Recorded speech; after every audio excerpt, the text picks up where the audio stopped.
These tiny internet wires look worthless, but how much money is actually inside them? Most people think these thin internet wires are useless, but today I'm testing how much money you can actually make from them. These are the types of cables you find everywhere.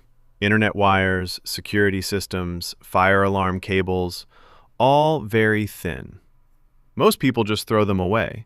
Nobody wants to deal with them. The problem is, the thinner the wire, the harder it is to get to the copper. Today, I'm going to test different methods to extract the copper and find out which one is the fastest. I'm curious how long it will take me to finish, so I'm starting the timer. Let's begin. And at the end of the video, you'll see just how profitable this actually is.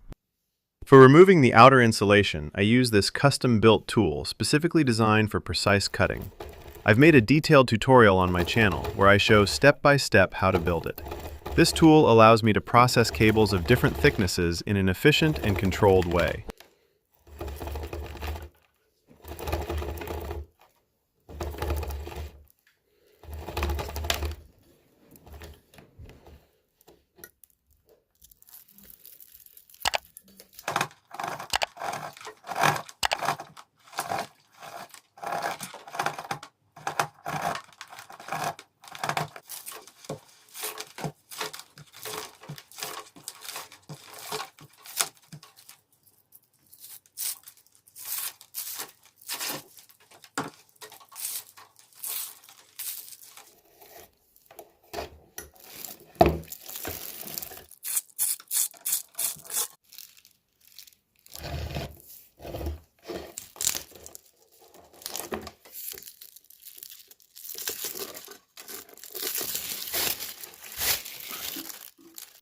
Internet wires are tightly twisted together, and in this form they're very difficult to process efficiently.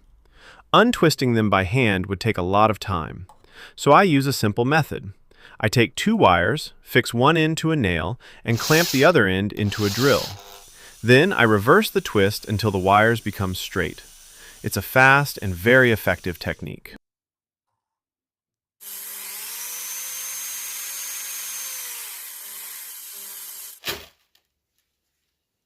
I started with the classic method, a knife. It's not very efficient, but it works. Still, it would take forever. So I secretly borrowed this little tool from my wife. I think it's a cuticle knife, something for nail care. I'm not really an expert in that. But for thin internet wires, it actually works surprisingly well. Thanks to its shape, it makes very precise cuts.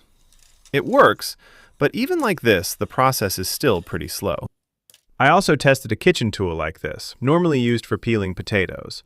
It works, but you need to find the right position and the correct angle to pull the cable, and that doesn't always work consistently.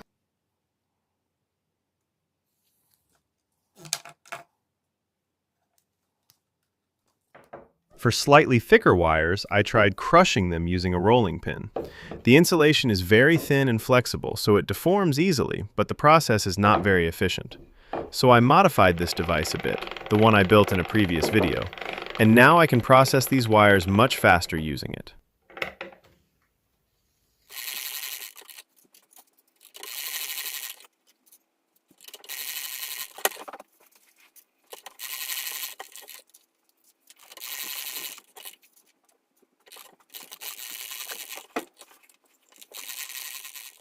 At the end, I was left with these multi-strand wires, very soft and tricky to handle, but the potato peeler actually works perfectly for them.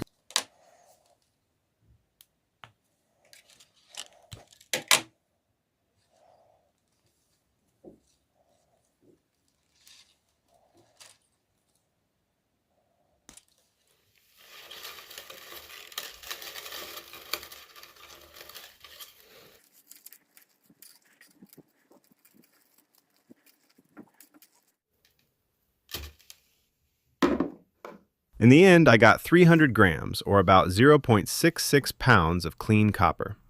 At the current copper price, that's worth around $2.90. The whole process took a little over 3 hours, which means I made less than $1 per hour. I'm not disappointed because I expected this. This was just an experiment. But don't throw these wires away. I'm planning to build a pyrolysis device that can break down the insulation quickly without harming the environment and save a lot of time. Leave a like for the work. More interesting things coming soon.